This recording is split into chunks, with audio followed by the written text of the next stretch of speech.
प्रिय श्रोताओं, हार्दिक स्वागत है आप सभी का मेरे इस चैनल पवित्र ज्ञान में। इस वीडियो में हम पूर्णमासी व्रत कथा का श्रवण करेंगे। सबसे पहले हम इसकी पूजन विधि देखेंगे।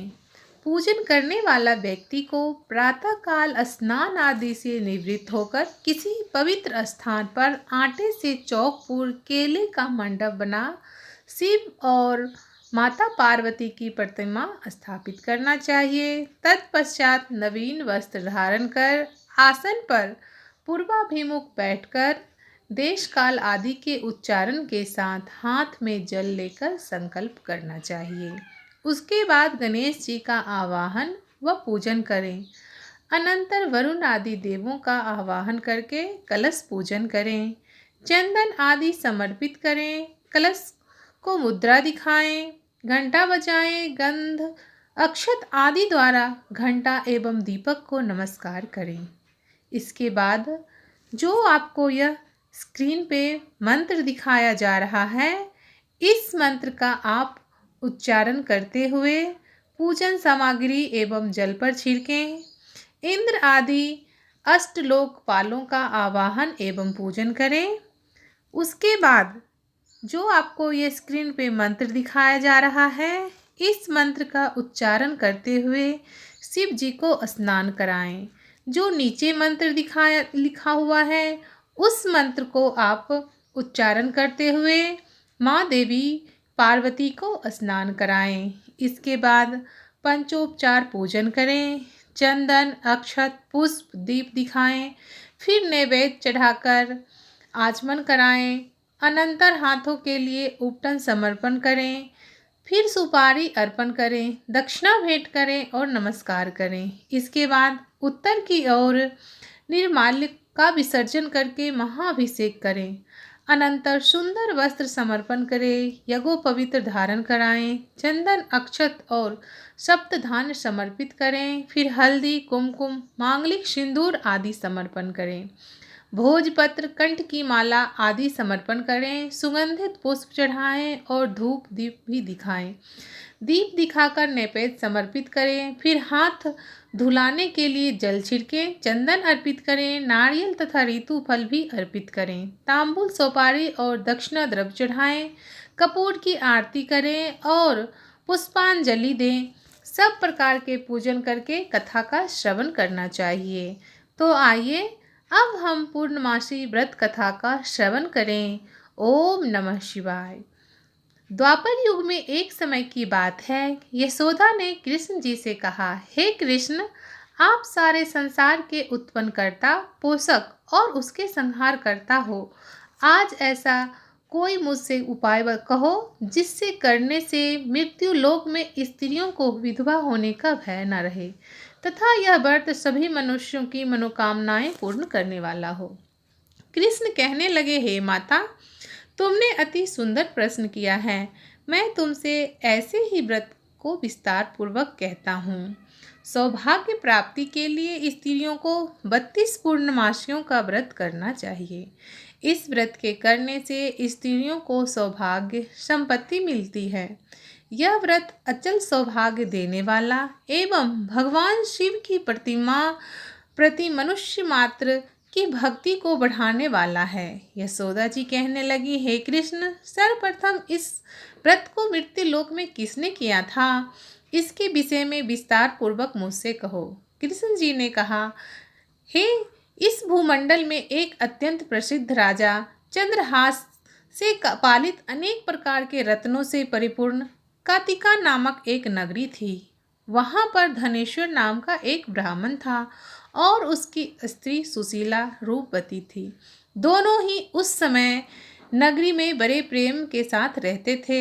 घर में धन धान आदि की कमी नहीं थी। उनको एक बड़ा दुख था कि उनके घर में कोई संतान नहीं थी। इस दुख से वह अत्यंत दुखी रहते थे। एक समय एक बड़ा तपस्वी योगी उस नगरी में आया। वह योगी उस ब्राह्मण के घर को छोड़कर अन्य सब घरों में भिक्षा लाकर भोजन किया करता था। रूपवती से वह भिक्षा नहीं लिया करता था। उस योगी ने एक दिन रूपवती से भिक्षा ना लेकर किसी अन्य घर से भिक्षा लेकर गंगा किनारे जाकर भिक्षान को प्रेम पूर्वक खा रहा था कि धनेश्वर योगी से पूछा, यह आप किस प्रकार कर रहे हैं? अपनी भिक्षा का अनादर से दुखी होकर धनेश्वर योगी से बोला, महात्मन, आप सब घरों की भिक्षा लेते हैं परंतु मेरे घर की भिक्षा कभी नहीं लेते, इसका क्या कारण है? योगी ने कहा कि निसंतान के घर में भीख पतितों के अन्न के तुल्य होती है और जो पतितों का अन्न खाता है वह भी पतित हो जाता है। चूंकि तुम निसंतान हो अतः पतित हो जाने के भय से मैं तुम्हारे घर की भिक्षा नहीं लेता हूँ। धनेश्वर यह बात सुनकर अपने मन में बहुत दुखी हुआ और हाथ जोड़कर योगी के पैरों पर गिर पड़ा तथा आर्त भाव से कहने लगा, हे महाराज, यदि ऐसा है तो आप मुझको पुत्र प्राप्ति का उपाय बताइए। आप सर्वज्ञ हैं, मुझ पर अवश्य ही यह कृपा कीजिए। धन की मेरे घर में कोई कमी नहीं, परंतु मैं पुत्र ना होने के कारण अत्यंत दुखी हूँ। आप मेरे इस दुख का हरण करें, आप सामर्थ्यवान हैं। यह सुनकर योगी कहने लगे, हे ब्राह्मण, तुम चंडी की आराधना करो। घर आकर उसने अपनी स्त्री से सब वृतांत कहा और स्वयं तप के निमित्त वन में चला गया। वन में जाकर उसने चंडी की उपासना की और उपवास भी किया। चंडी ने 16वें दिन उसको स्वप्न में दर्शन दिए और कहा, हे धनेश्वर, आज तेरे पुत्र की प्राप्ति होगी, परंतु वह 16 वर्ष की आयु में मृत्यु के प्राप्त हो जाएगा। यदि तुम दोनों स्त्री पुरुष 32 पूर्णमासियों का व्रत विधि पूर्वक करोगे तो वह दीर्घायु होगा। जितनी तुम्हारी सामर्थ्य हो आटे के दिए बनाकर शिव जी का पूजन करना, परंतु पूर्णमासी को 32 जौ जाने चाहिए। प्रातःकाल होने पर इस स्थान के समीप ही तुम्हें एक आम का वृक्ष दिखाई देगा। उस पर तुम जल चढ़कर फल तोड़कर शीघ्र अपने घर चले जाना। अपनी स्त्रियों से सब वृतांत कहना। ऋतु स्नान के पश्चात वह स्वच्छ होकर श्री शंकर जी का ध्यान करके उस फल को खा लेगी तो शंकर भगवान की कृपा से उसको गर्भ स्थान के हो जाएगा। जब वह ब्राह्मण प्रातःकाल उठा तो उसने उस स्थान के पास ही एक आम का वृक्ष देखा जिस पर एक अत्यंत सुंदर आम का फल लगा हुआ था।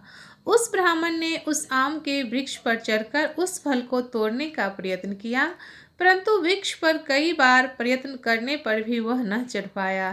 तब वह उस ब्राह्मण को बहुत चिंता हुई। वह विघ्न विनाशक श्री गणेश की वंदना करने लगा। हे दयानिधे, आप अपने भक्तों के विघ्नों को नाश करके उनके मंगल कार्य को करने वाले, दुष्टों को नाश करने वाले, रिद्धि सिद्धि देने वाले, आप मुझ पर कृपा करके इतना बल दें कि मैं अपने मनोरथ को पूर्ण कर सकूं। इस प्रकार गणेश जी की प्रार्थना करने पर उनकी कृपा से धनेश्वर विष पर चढ़ गया और उसने एक अति सुंदर फल को देखा। उसने विचार किया कि जो वरदान से फल मिला था वह यह है, यह कोई और फल दिखाई नहीं देता।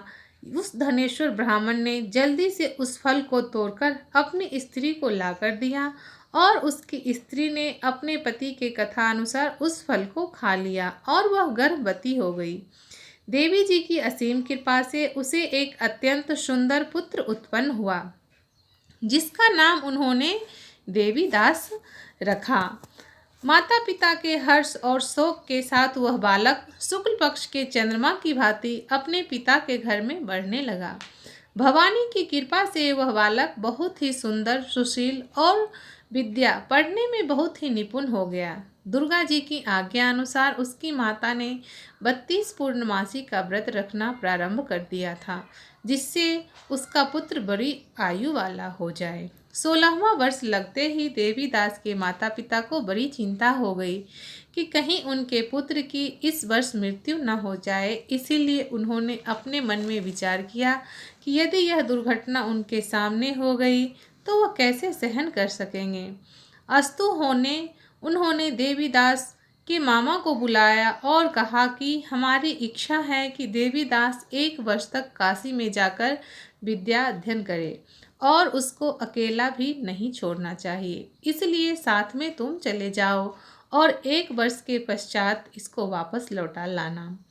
तब प्रबंध करके उसके माता पिता ने काशी जाने के लिए देवीदास को एक घोड़े पर बिठाकर उसके मामा को उसके साथ कर दिया, किंतु यह बात उसके मामा या किसी और को नहीं कही।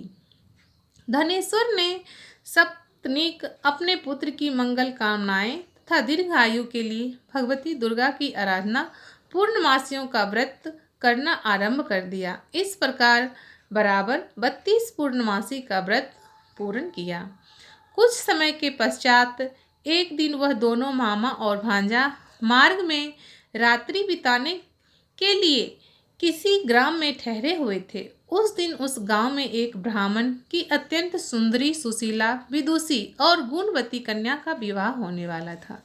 जिस धर्मशाला के अंदर वर व उसकी बारात ठहरी हुई थी, उसी धर्मशाला में देवीदास और उसके मामा भी ठहरे हुए थे। संयोगवश कन्या को तेल आदि चढ़ाकर मंडप आदि का कृत्य किया गया तो लग्न के समय वर को धनुर्वात हो गया। अस्तु वर के पिता ने अपने कुटुंबियों से परामर्श करके निश्चय किया कि यह देवीदास मेरे पुत्र जैसा ही सुंदर है, मैं इसके साथ ही लग्न करा दूं तो बाद में विवाह के अन्य कार्य मेरे लड़कों के साथ संपन्न हो जाएंगे। ऐसा सोचकर देवीदास के मामा ने से जाकर बोला कि तुम थोड़ी देर के लिए अपने भांजे को हमें दे दो, जिससे विवाह के लग्न का सब कृत्य सुचारू रूप से हो सके। तब उसका मामा कहने लगा कि जो कुछ भी मधुपर्क आदि कन्यादान के समय वर को मिले वह सब हमें दे दिया जाए तो मेरा भांजा इस बारात का दूल्हा बन जाएगा। यह बात वर के पिता ने स्वीकार करने लगे और अपना भांजा वर बनाने को भेज दिया और उसके साथ सब विवाह कार्य रात्रि में विधि पूर्वक संपन्न हो गया। पत्नी के साथ वह भोजन ना कर सका और अपने मन में सोचने लगा कि ना जाने यह कैसी स्त्री होगी। वह एकांत में इसी सोच में गर्म निश्वास छोड़ने लगा तथा उसकी आंखों में आंसू भी आ गए। तब वधू ने पूछा कि क्या बात है, आप इतने उदास व दुखी क्यों हैं? तब उसने सब बातों जो वर के पिता व उसके मामा में हुई थी उसको बतला दी। तब कन्या कहने लगे कि यह ब्रह्म विवाह के विपरीत कैसे हो सकता है? देव, ब्राह्मण और अग्नि के सामने मैंने आपको अपना पति बनाया है, इसलिए आप ही मेरे पति हैं। मैं आपकी पत्नी रहूंगी, किसी और की कदापि नहीं। तब देवीदास ने कहा, ऐसा मत करिए, क्योंकि मेरी आयु बहुत थोड़ी है। मेरे पश्चात आपकी क्या गति होगी, इन बातों का अच्छी तरह विचार कर लें। परंतु वह दृढ़ विचार वाली थी, बोली कि जो आपकी गति होगी वही मेरी गति होगी। हे स्वामी, आप उठिए और भोजन करिए, आप निश्चय ही भूखे होंगे। इसके बाद देवीदास और उसकी पत्नी दोनों ने भोजन किया तथा शेष रात्रि वे सोते रहे। प्रातःकाल देवीदास ने अपनी पत्नी को 3 नगों से जुड़ी हुई एक अंगूठी दी, एक रुमाल दिया और बोला, हे प्रिय, इसे लो और संकेत समझकर स्थिर चित्त हो जाओ। मेरा मरण और जीवन जानने के लिए एक पुष्प वाटिका बना लो, उसमें सुगंधि वाली एक नव मल्लिका लगा लो, उसको प्रतिदिन जल से सींचा करो और आनंद के साथ खेलो कूदो तथा उत्सव मनाओ। जिस समय ये मुरझा जाए तो समझ लेना कि मेरी जान चली गई है, मैं जीवित नहीं हूँ। यह बात निश्चय करके समझ लेना, इसमें कोई संशय नहीं है। यह समझाकर वह चला गया। प्रातः उठते ही वहाँ गाजे बाजे बजने लगे और जिस समय विवाह का कार्य समाप्त करने के लिए वर तथा सब बाराती मंडप की ओर आए तो कन्या कहने लगी कि यह मेरा पति नहीं है, मेरा पति वही है जिसके साथ में मेरा प्राणी ग्रहण हुआ था, इसके साथ मेरा विवाह नहीं हुआ है। यदि यह वही है तो बताएं कि मैंने इसको क्या दिया। मधुपर्क और कन्यादान के समय जो मैंने भूषण आदि दिए थे उन्हें दिखाए तथा रात में मैंने क्या गुप्त बातें किए कहें, वह सब सुनाए। पिता ने उसके कथा अनुसार वर को बुलाया। कन्या की यह सब बातें सुनकर वह कहने लगा कि मैं कुछ नहीं जानता। इसके पश्चात लज्जित होकर वह अपना सा मुंह लेकर चला गया और सारी बाराती भी अपमानित होकर वहां से लौट आई। भगवान श्री कृष्ण बोले, हे माता, इस प्रकार देवीदास काशी विद्या धन के लिए चला गया। जब कुछ समय व्यतीत हुआ तो काल से प्रेरित होकर एक सर्प ने रात्रि के समय उसको डसने के लिए वहां पर आया।